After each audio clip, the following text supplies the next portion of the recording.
Kita mulai kajian Riyadhus Shalihinnya.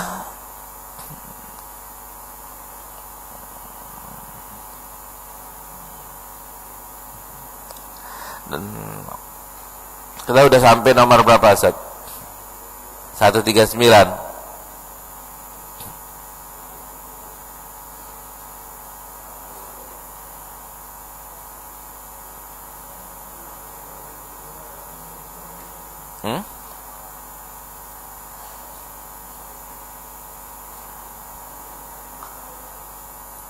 Kabairnya jangan terlalu banyak. Riyadhus Shalihin lebih banyak.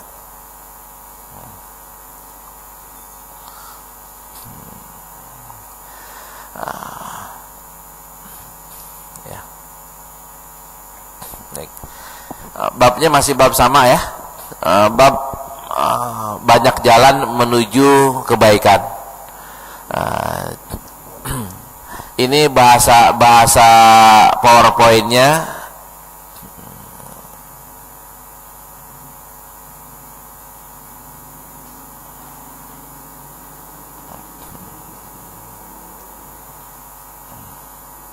Ini dia, banyak jalan menuju kebaikan, banyak jalan menuju surga.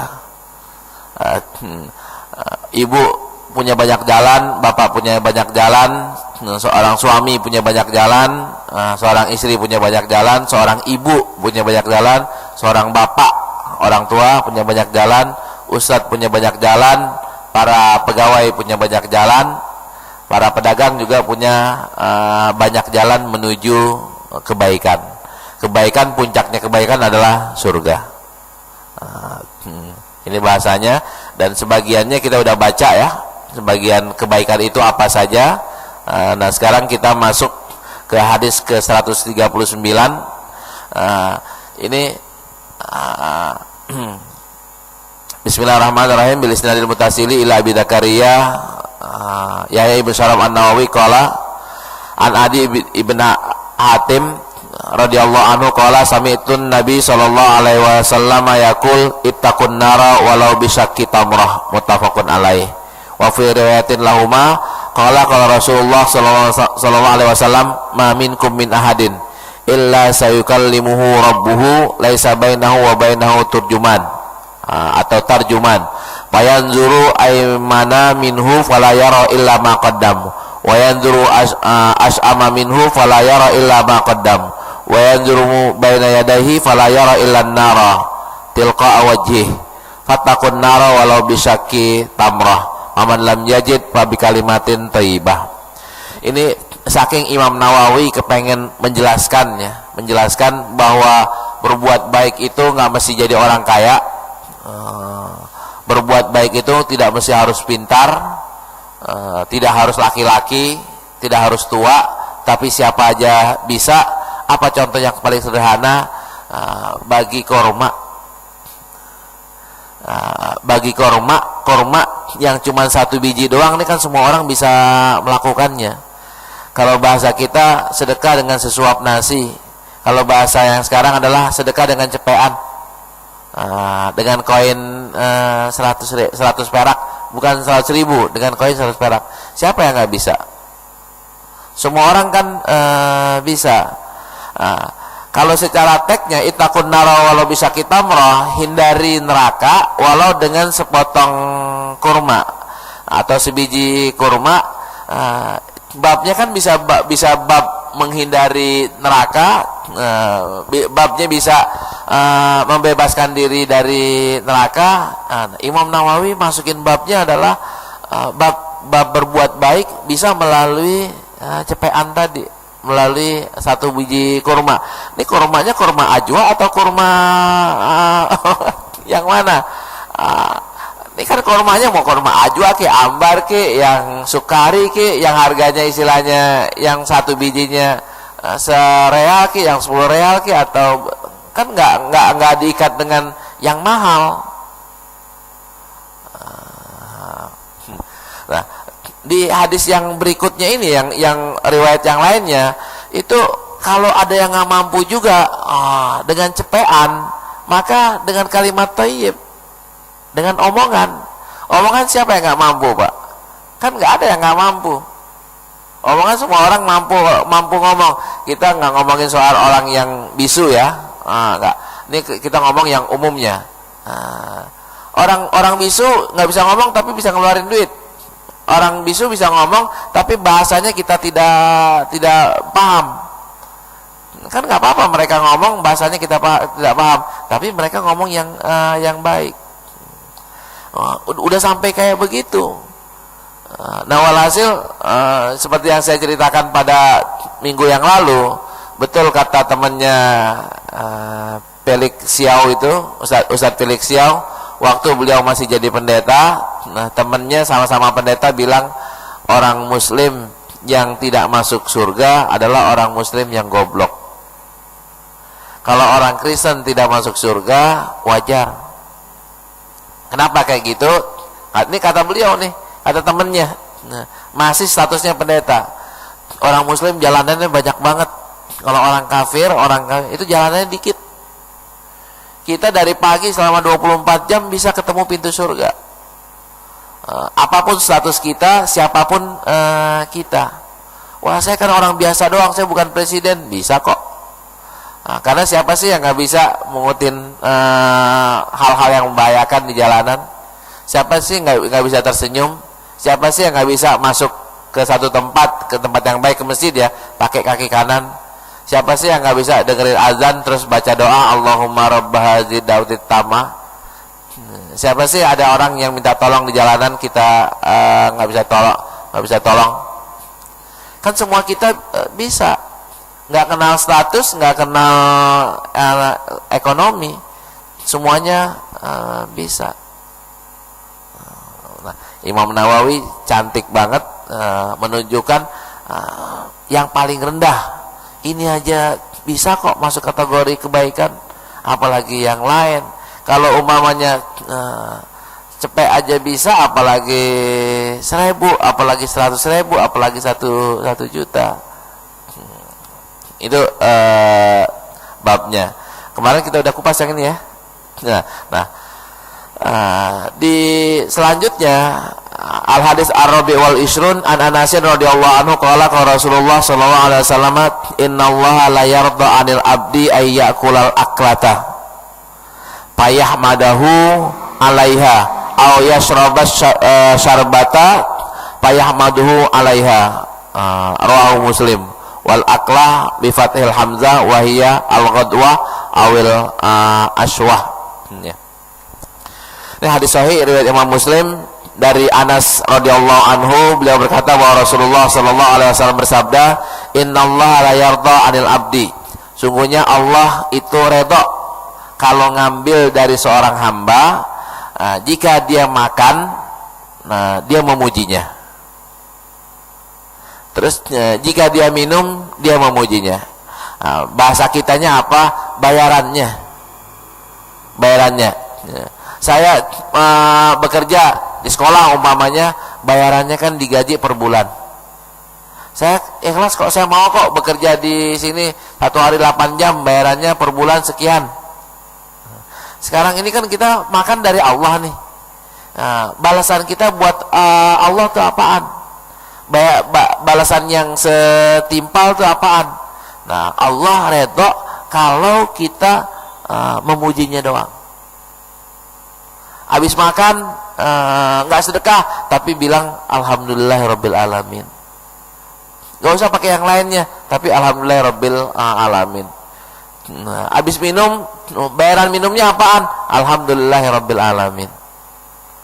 Itu udah bahasa kitanya udah impas gitu. Bukannya impas ya, artinya udah cukup.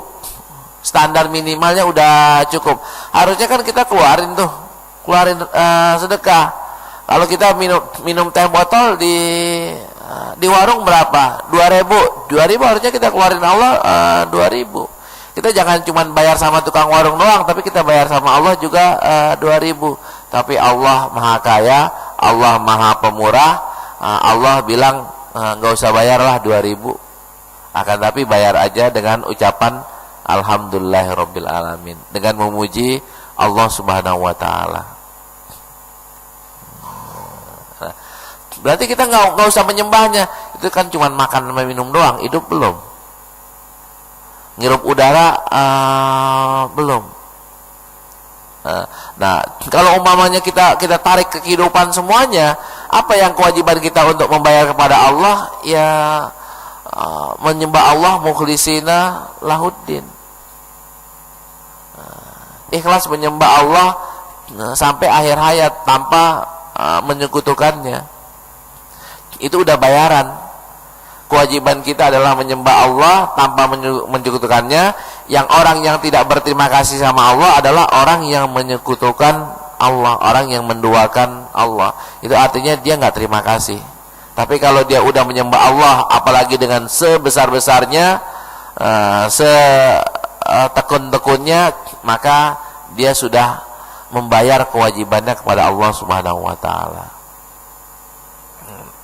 Nah, di mana letak bab hubungan antara hadis ini dengan bab yang kita lagi kupas? Nah, tadi ngucapin alhamdulillah aja udah sama dengan membayar kewajiban kita kepada Allah Subhanahu wa taala.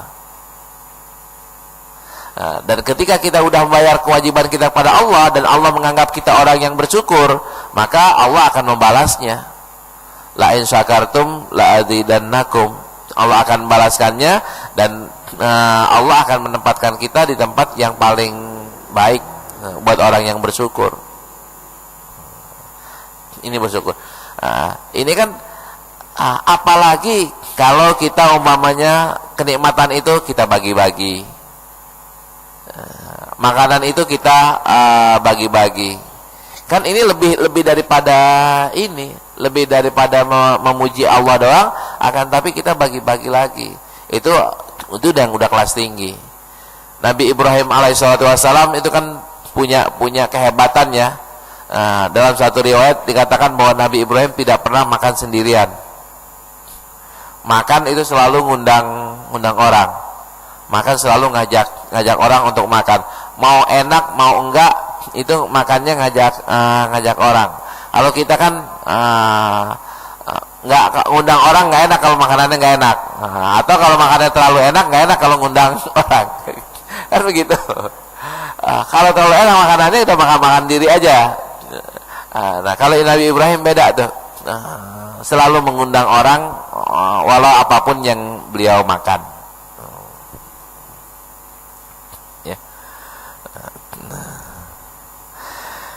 Di hadis yang berikutnya, hadis 141, an Abi Musa radhiyallahu anhu an Nabi sallallahu alaihi wasallam qala ala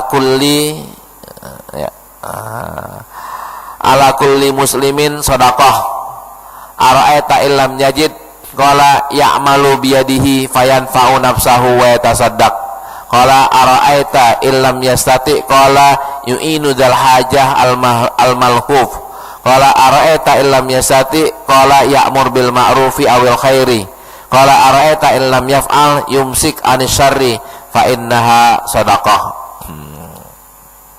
Dijelasin di bawah di sini. Imam Nawawi mengatakan nomor 1 al-malhub yutlaqu alal mutahassir wal muttar wal mazlum. Setiap orang muslim itu berkewajiban untuk sedekah.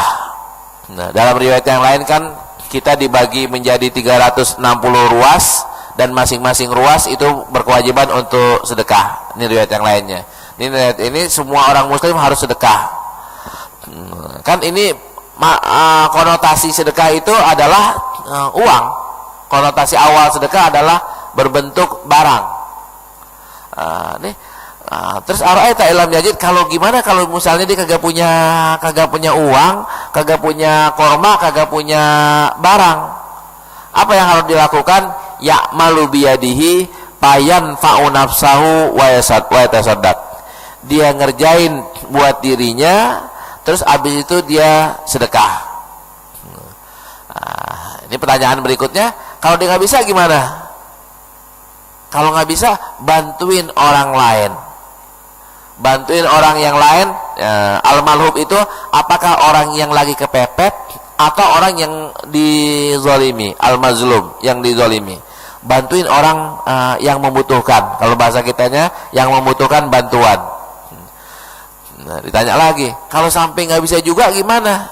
Sampai nggak bisa juga, ya'muru bil ma'rufi awal khair. Dia mengajak orang untuk berbuat baik atau berbuat yang arif.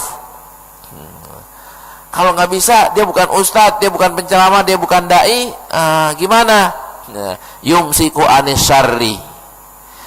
Udah, kalau ente nggak usah gerecokin, nggak usah berbuat zalim sama orang, itu merupakan sedekah ente. Kita tidak berbuat jahat kepada siapa-siapa, itu merupakan sedekah. Kalau nggak bisa juga, tangan anak gatel, maka innalillahi aja dah. Gitu. Kalau kan udah dari yang paling agak sedikit berat ya, sedekah dengan ini nggak bisa juga, maka udah kerja dulu semampunya, hasilnya baru bagi. Nggak bisa juga, nolongin aja dah, pakai tenaga. Nggak bisa pakai tenaga, pakai lisan. Nggak bisa pakai lisan, pakai cegah. Cegah, jangan ngerepotin orang, jangan nyusahin orang, jangan berbuat jahat kepada orang. Kalau nggak bisa lagi, mau hidup di dunia apa lagi?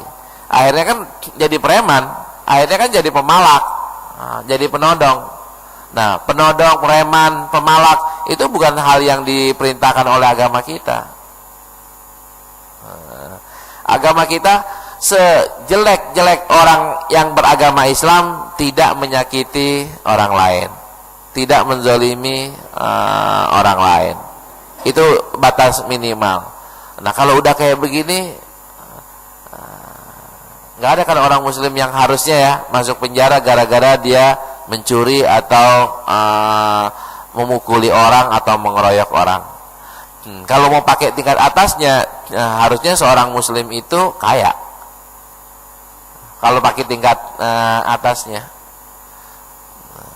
harusnya kaya, harusnya punya duit untuk berbagi kepada orang lain. Tapi kalau umpamanya ke situ nggak nyampe, dia nggak sampai dengan ketidakkayaannya, nyopet, nyolong, malak dan sebagainya. Gimana kalau cuma sekedar jadi Pak Ogah? Gimana?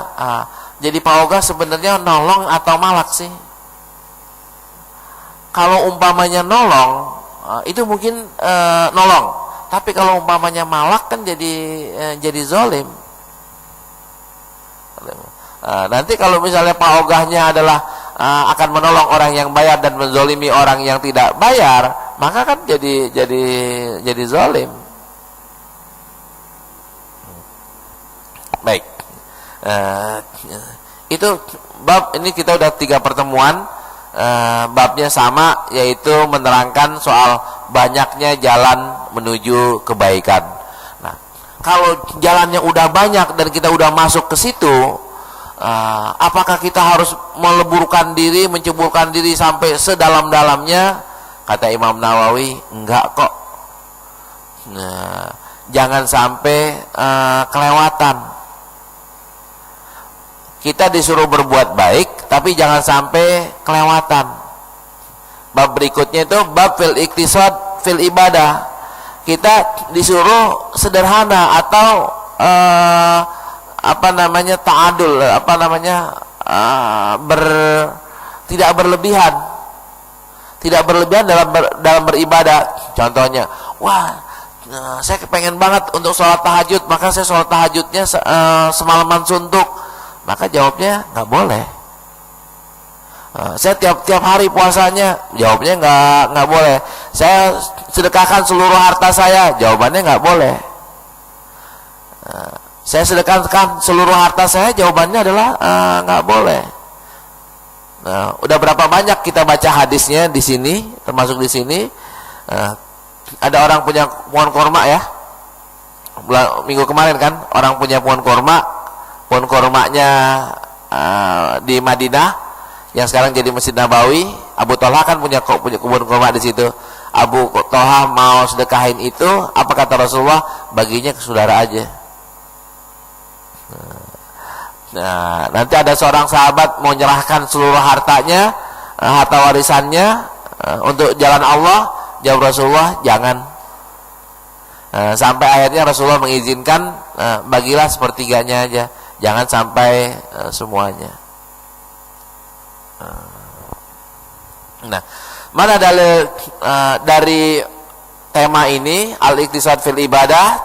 Dalil Qur'annya, qala Allah Ta'ala, a'udzubillahi minasyaitonir rajim, bismillahirrahmanirrahim, Taha ma anzalna 'alal Qur'ani ma anzalna 'alaikal Qur'ana litashqa. Taha tafsirnya wallahu a'lam, ma anzalna 'alaikal Qur'ana litashqa. Tidaklah kami turunkan Al-Qur'an itu kepada engkau litashqa, untuk kalian sampai berlebihan. Jadi susah ya, jadi susah. Kan kalau umpamanya lebih-lebihannya, kalau semua harta kita sedekahin semua, makannya masih dari mana makannya? Bayar listriknya ntar dari mana? Anak sekolah dari mana duitnya? Kalau semuanya kita udah serahkan, kita sedekahkan semuanya. Kalau waktu kita pakai buat tahajud terus, malamnya adalah buat tahajud terus, nanti kesehatannya dari mana? Kalau buat puasa terus, nanti fisik kita gimana? Nah, di sini keseimbangan diperlukan dan disarankan oleh agama kita. Kenapa kok keseimbangan itu disarankan? Karena Allah prinsipnya yuridullahu bikumul yusra wala yuridu bikumul usra. Allah itu menginginkan buat kita kemudahan, Allah tidak menginginkan buat kita kesulitan. Cuman ini jangan diterjemahin sendiri. Kalau ini diterjemahkan sendiri, Quran ini yang ayat surat Al-Baqarah ayat 185 ini diterjemahkan sendiri, banyak banget kan Allah pengen kita yang gampang. Akhirnya kan kita jadi ngegampangin tidak maksimal, karena alasan adalah Allah ingin yang mudah, bukan ingin yang sulit. Padahal di ayat yang lainnya, di hadis yang lainnya, Allah menginginkan kita untuk sungguh-sungguh dalam mengerjakan, untuk semaksimal mungkin, bukan seluruhnya, semaksimal mungkin dalam ketaatan kita, dan bahkan nggak ada batas toleransinya untuk maksiat.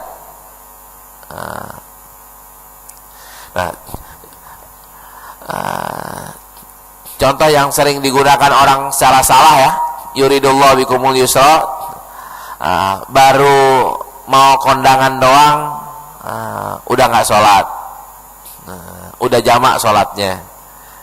Kenapa? Allah kan ada hajat nih, baru kondangan doang, baru macet, kita nggak belok kiri untuk mampir di masjid, tapi dengan alasan udah ntar dijamak aja dah, padahal kita bisa untuk belok kiri untuk sholat, bukan musafir ya, untuk kehari-harian.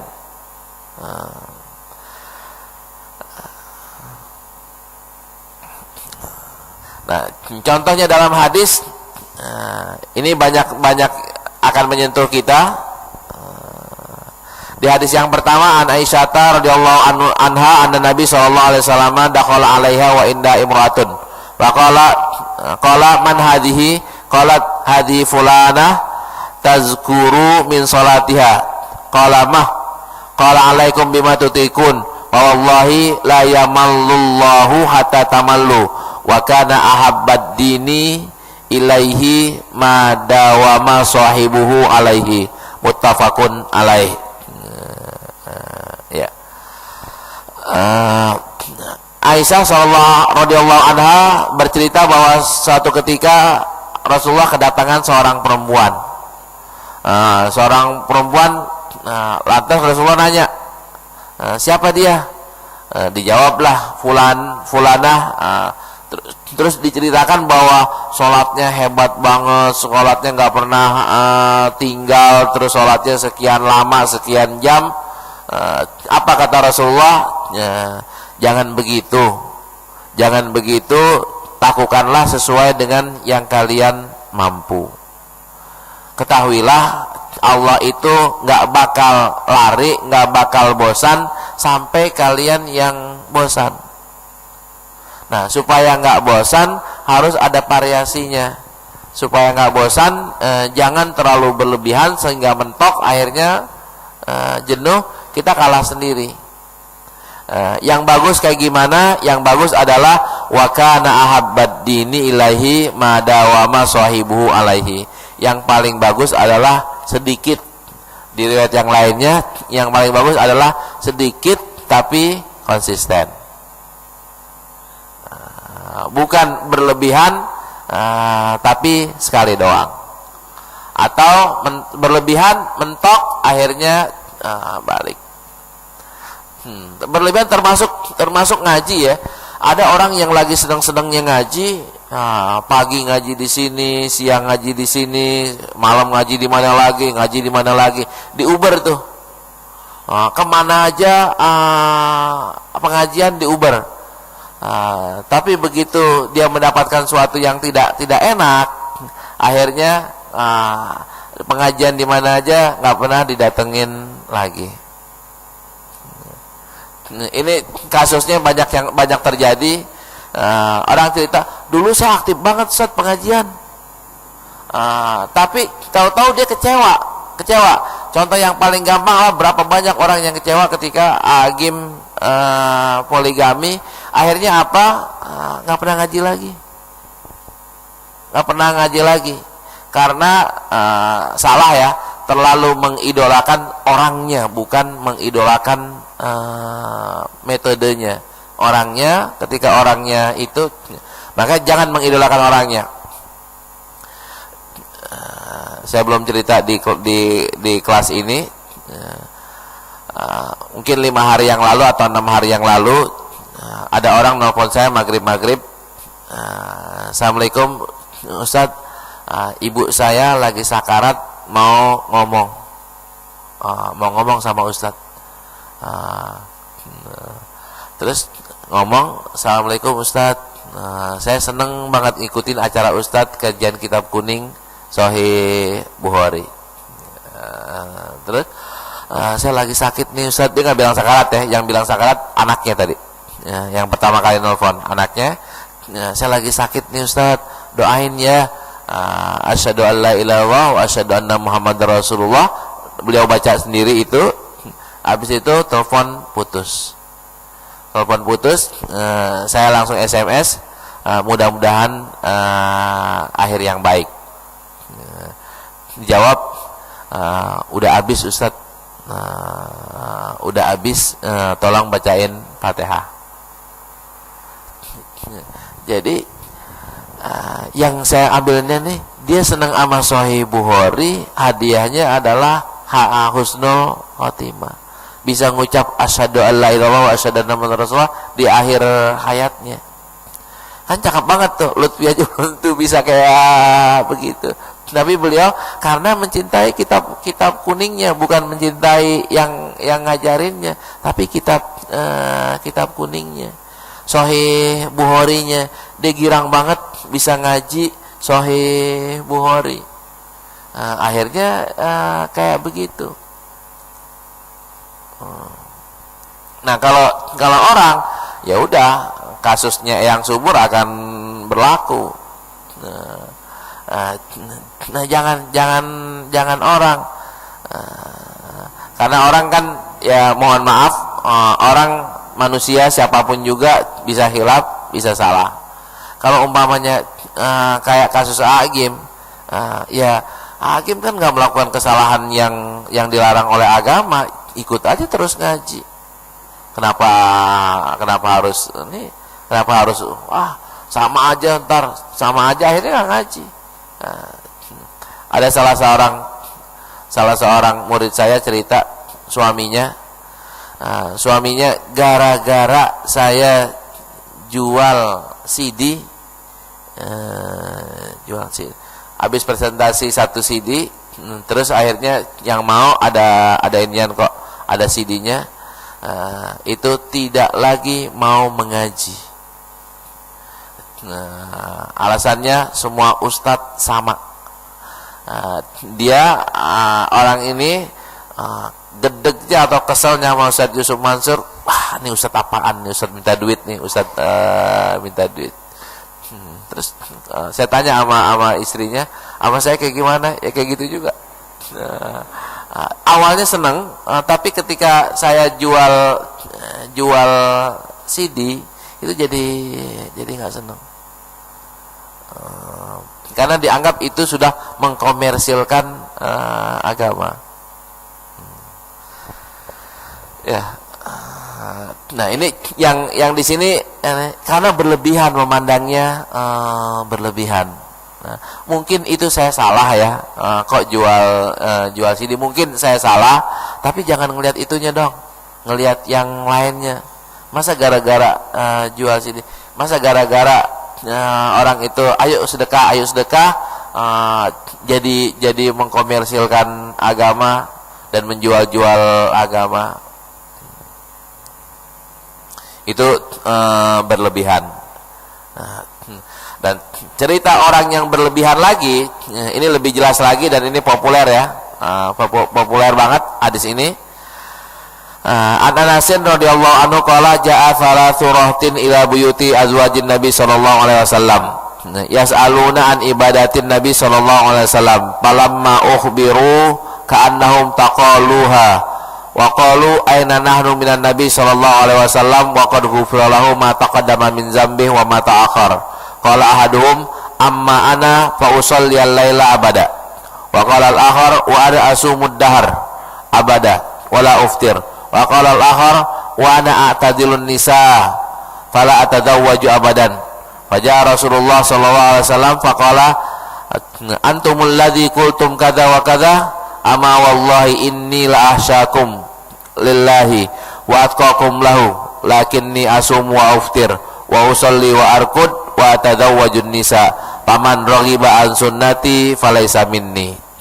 Ini hadisnya sahih riwayat Imam Bukhari dan Imam Muslim. Ceritanya ada 3 orang datang ke rumah istri-istri Rasulullah, nanyain gimana sih Rasulullah ibadahnya. Kan ada cerita Rasulullah tiap hari bangun malam, sholatnya jangan tanya dah, Al-Baqarah sekali sabet, Ali Imran sekali sabet, jangan lama, jangan tanya gimana bagusnya sholatnya. Terus puasanya kayak gimana? Ya, sulit untuk bedakan antara beliau puasa atau enggak. Kita bilang beliau enggak puasa, ternyata puasa. Mau dibilang puasa emang bener puasa. Ya, jadi sulit. Kalau tanya yang bini kayak begini, jawabannya begitu. Bini kayak begini, jawabannya begitu. Bini kayak gini, jawabannya begitu. Akhirnya mereka ngaca. Kalau Rasulullah aja kayak begini, padahal beliau sudah diampuni dosanya yang lalu maupun yang akan datang. Nah, maka alangkah aibnya kalau saya yang belum diampuni dosanya nggak lebih daripada Rasulullah. Harusnya lebih. Karena sebagai respon dari itu, dari kesadaran itu, satu orang bilang, kalau begitu saya tiap malamnya nggak bakal akan sholat malam sepanjang malam. Itu satu yang bilangnya. Yang satu lagi, kalau gitu saya akan puasa sepanjang tahun. Satunya lagi, kalau gitu saya akan menjauhi istri saya. Nggak bakal saya colek tuh, karena waktunya akan digunakan untuk ibadah. Ada satu lagi nggak diceritain di sini, di riwayat yang lainnya, ana ambil 3-3-nya. Ana ambil 3. Ini kan ada ngambil satu-satu nih. Atau lagi, Anda ngambil 3-3-nya.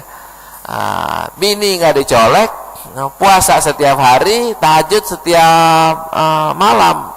Setiap malamnya bukan setiap malam cuma 2 rakaat ya, setiap malam artinya sepanjang malam. Nah, Rasulullah panggil nih. Panggil, ente yang pada ngomong begini dan begitu, maksudnya Anda bakal puasa tiap hari dan saya nggak bakal nyentuh suami saya. Terus Rasul bilang, ente mau ngapain sih kayak gitu? Wah, kan supaya jadi orang yang paling takut kepada Allah, supaya jadi orang yang paling bertakwa kepada Allah. yang paling bertakwa tuh aneh, yang paling takut tuh aneh, kata Rasulullah nih. Nah, sedangkan Anda sendiri puasa iya, nggak puasa iya. Saya sholat iya, tidur juga iya. Saya nikah iya, sholat tahajud juga iya. Jadi ada keseimbangan di sini. Jangan berlebihan sehingga sesuatu yang fitrah dihindari atau ditinggalkan.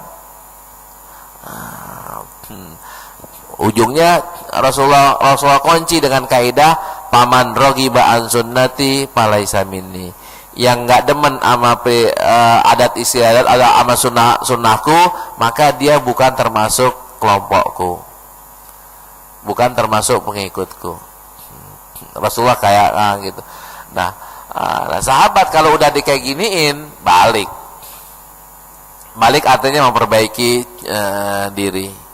Nah, tadi orang yang ngambil tiga-tiganya kan namanya Abdullah bin Amr bin As, yang ngambil tiga-tiganya.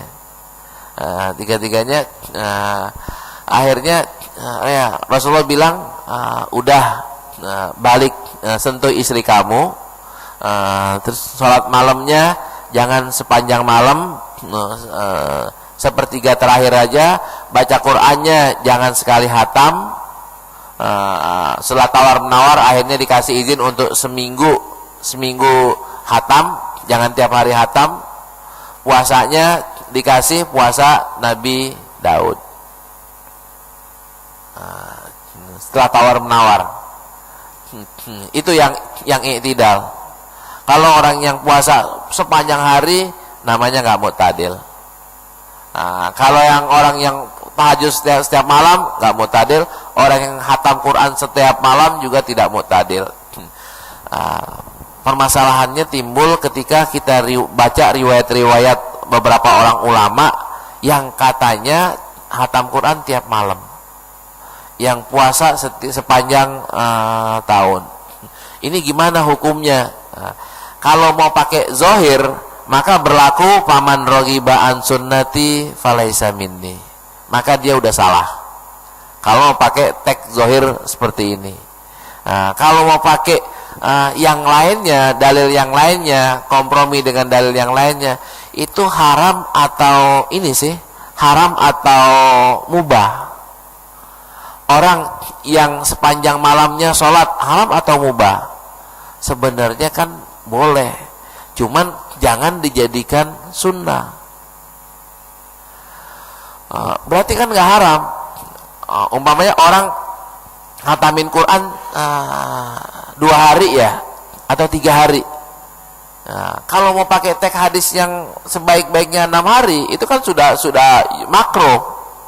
Apakah mengharamkan menghatam Quran 3 hari makro? Teks hadis yang lainnya kan Rasulullah bilang tidak akan paham orang yang khatam Quran lebih cepat daripada seminggu. Jadi kan ada iniannya tuh, ada kalau orang yang bacanya terlalu cepat, pahala sih dapat, tapi pemahaman tidak. Kalau orang yang orang yang puasa tiap hari, mungkin satu puasanya dapat, tapi ada yang hilang. Ada yang hilang yang lainnya.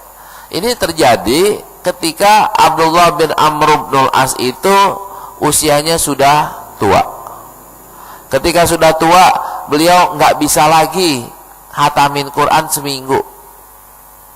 Yang Rasulullah kasih 6 hari, ada riwayat seminggu, itu beliau nggak sanggup itu. Yang tadi puasa Daud, beliau udah nggak sanggup lagi. Sholat malam sepertiga malam, sepertiga bagian, itu beliau udah nggak sanggup lagi. Kalau ngomongnya masih muda, mungkin sanggup. Tapi ketika tua gimana? Kan udah janji, udah nazar, udah niat gitu. Akhirnya kan Abdullah bin Amr bin As nih, sehari bacanya agak banyak, besok nggak. Puasa nih 1, 2, 3 hari berturut-turut, 4 hari, habis itu nggak puasa. Kayak gitu. Untuk apa namanya, nawa itu yang sudah dikompromikan dengan Rasulullah tadi itu tidak dilanggar betul-betul. Nah, bab kita yang mana? Bab kita adalah jangan berlebihan. Cuman buat kita ini nasihatnya bukan jangan berlebihan, karena kita pas aja belum, apalagi berlebihan. Kalau buat orang tertentu jangan berlebihan. Buat kita ya sholat tahajudnya kadang-kadang iya, kadang-kadang enggak. Baca Qur'annya kadang-kadang iya, kadang-kadang enggak. Sedekahnya kadang-kadang iya, kadang-kadang enggak. Nah, maka masuknya adalah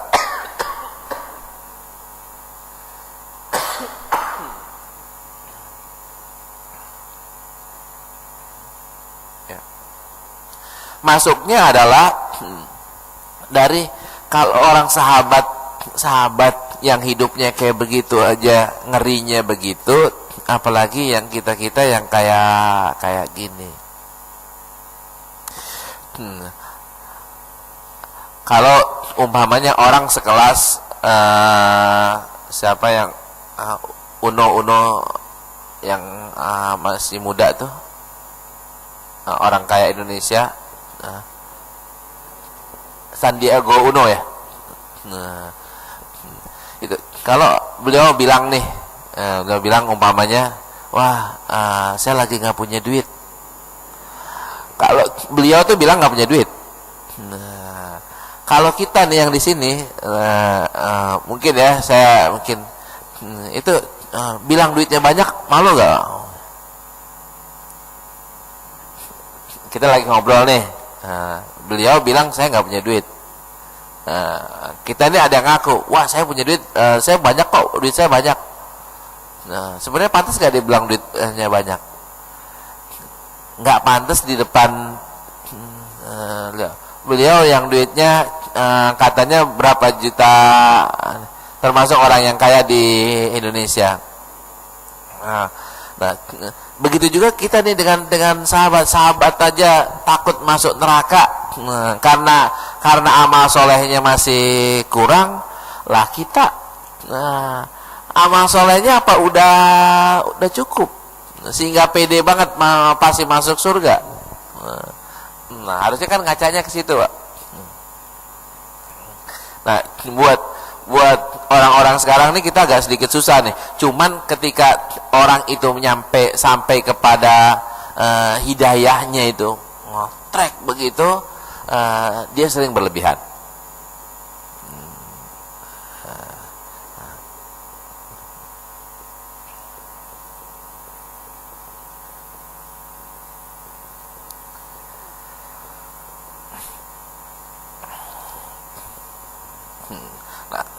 Terus kenapa sih orang berlebihan itu jadi nggak boleh? Ini hadis berikutnya, An Ibnu Mas'udin radhiyallahu anhu, ada Nabi sallallahu alaihi wasallam qala halakal mutanatti'un qala thalatha. Al mutanatti'un al muta'ammikun al mutasyaddiduna fi ghairi maudi'it tasaddud. Akan celakalah, akan hancurlah orang-orang yang mutanatti'un. Rasulullah akan menyebutkannya 3 kali. Orang-orang yang berlebihan kayak gini akan celaka. Orang yang berlebihan ini kayak celaka. Apa arti mutanatiun? Al muta'ammikun al mutasyaddidun, yang dalam, yang keras, yang berlebihan. Bahasa kasarnya adalah yang berlebihan. Tapi berlebihannya fi ghairi maudi'it tasaddud, di bagian yang nggak boleh tasaddud. Kalau yang di bagian boleh tasaddud, boleh. Contoh yang paling gampang ya, nah fenomena yang sekarang, kalau dalam masalah akidah kita harus tasaddud. Kalau dalam masalah akidah nggak ada batasan toleran, nggak ada dalam akidah. Yang boleh kan dalam masalah muamalah, dalam masalah fikih itu boleh toleran. Nah, beberapa kelompok ini ada yang tidak toleran dalam masalah fikih. Nah, termasuk orang yang jamaah Islamiyah aja yang kita bilang sesat, itu mereka berlebihan. Berlebihannya adalah sampai akhirnya kita dikatakan kafir. Kalau kita sampai sholat di masjidnya kan sampai dicuci, dipel. Nah, ini menurut saya. Sekarang ada beberapa orang kelompok lagi sampai yang dikit-dikit menjual bid'ah, dolalah, pinar. Ini juga berlebihan. Sama dengan Khawarij dulu. Khawarij itu berlebihan, Pak. Berlebihan karena orang yang dosa berarti kafir.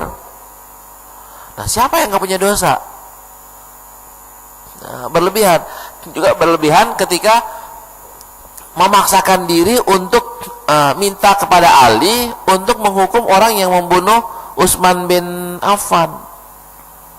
Berlebihannya apa? Ali kan memikirkan kalau umpamanya dilakukan maka terjadi pertumbuhan darah. Sekarang ini kasusnya di Syria. Di Syria orang yang mengatakan, termasuk Dr. Buti dikatakan sebagai munafik lah, sebagai pengkhianat, sebagai anteknya Asad, adalah orang yang berlebihan. Termasuk Dr. Yusuf Qaradawi. Itu berlebihan. Kenapa berlebihan? Dia nggak memahami kondisi di dalam. Di dalam kan sulit itu. Kalau ibu di dalam, Asad itu kalau misalnya kita suruh turun, kagak bakal turun. Kita pakai baik-baik nggak turun. Kita pakai pisau, kita ajak berantem, dia mau berantem daripada turun. Kalau umpamanya mau berantem, kita punya apa mau berantem? Dia punya apaan? Dia punya senjata, kita cuma punya pistol. Gimana mau menang? Kalau mau menang harus berapa orang? Kecuali orang yang pertimbangannya banyak. Nanti secara ini yang secara militer, panglima-panglimanya, kodam-kodamnya itu punya siapa yang memegang? Orangnya Asad semua. Yang banyak memegang tentara, semuanya adalah mayoritasnya adalah orang mereka semua. Jadi kalau dilawan pakai kekerasan kayak gitu, bayarannya terlalu besar, dan ternyata kan bayarannya besar banget. Nah, Dr. Buti maunya ayo kita minta perubahan, tapi jangan pakai kekerasan. Nah, kalau cuman minta perubahan, ayo sama-sama kita maju mengajukan ke Asad untuk berubah. Nah, Asad pun mau untuk berubah, gak usah pakai pertumpahan darah. Nah, ini yang diinginkan oleh Buti. Cuman kelompok-kelompok garis keras yang di seberang sana, yang teman-teman dari Saudi, itu bilangnya apa? Buti pengkhianat, Buti penjilat, Buti dan antek Asad. Sampai akhirnya fatwanya apa? Halal dibunuh, halal darahnya.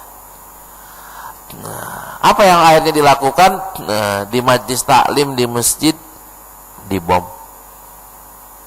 Itu apakah enggak berlebihan? Masa orang seperti itu harus dibunuh sih? Kalau umpamanya kita katakan beliau salah ya dalam berijtihad, ya udah salah. Salah, tapi jangan sampai pakai dibunuh. Kita nggak sependapat, saya nggak sependapat. Buti mauqifnya seperti ini, saya memahami, tapi jangan saya bilang darahnya halal. Ini kok sampai bilang darahnya halal? Apakah dia nggak berlebihan? Nggak berlebih-lebihan? Hasilnya apa?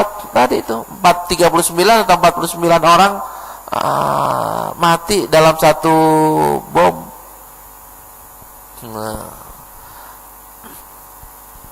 Ya, ini mutanati sekali. Nah, berlebihan kan boleh berlebihan bagian kanan, boleh berlebihan bagian kiri. Ekstremis kiri nggak baik, ekstremis kanan juga nggak baik. Nanti masuknya adalah khairul umuri ausatuha, yang tengah. Kita mau beribadah, mau jadi ahli ibadah boleh, mau jadi pengusaha yang ngumpulin duit juga boleh, tapi jangan berlebihan. Terus miskinnya juga jangan berlebihan. Kaya jangan berlebihan, miskin juga jangan berlebihan. Ini miskinnya juga banyak yang berlebihan. Rumah nggak punya, motor nggak punya, kerjaan nggak punya, kepandaian nggak punya. Ya nggak boleh kayak gitu. Harusnya ya yang ada yang dimiliki. Mungkin hari ini belum punya, tapi pekerjaan udah punya. Nah, sampai yang mutanati itu saya hampir bilang begini, kalian sekarang ini dari mana nih? Atas nama Saudi. Emang Saudi lebih baik daripada Syria? Oh, Dr. Yusuf Qaradawi ditinggal di Qatar. Emang Qatar lebih baik daripada Syria? Emang Abu Dhabi lebih baik daripada Damaskus? Emang Abu Dhabi nggak disulap jadi Hollywood ya? Kenapa kalian diam aja? Kenapa kok kalian rumah orang kalian usik-usik, rumah kalian sendiri nggak diusik-usik? Harusnya kan ke situ ngacanya itu. Kenapa kok kalian mau mengganggu rumah orang lain, tapi rumah kalian sendiri yang sama berantakannya, sama rusaknya kok kalian nggak gangguin? Kalian rela akhirnya sekian banyak rumah orang Syria hancur ya, sekian ratus ribu orang udah meninggal. Nah, itu karena berlebihannya. Apa yang terjadi? Sekarang yang jadi yang berebut kekuasaan di Istanbul siapa? Emang yang pada yang berjuang tuh? Kan bukan. Orang yang tinggalnya di Amerika, pada berebutan untuk mendapatkan posisi sebagai pemerintah di pengasingan. Yang ikut perang nggak dapet. Ntar yang menentukannya adalah Amerika. Kalau emang betul-betul agama Islam, emang Amerika mau bantuin? Jihad fisabilillah, emang Amerika mau bantuin? Kan nggak bakal Amerika mau bantuin atas nama Islam murni ya, kecuali Amerika punya kepentingan di situ. Ya Rabbi. Ya, ini kita harus cukupkan sampai di sini, dan kita masuk ke bab satunya lagi atau ke kitab satunya lagi. Mungkin banyak yang belum punya, kita ke ya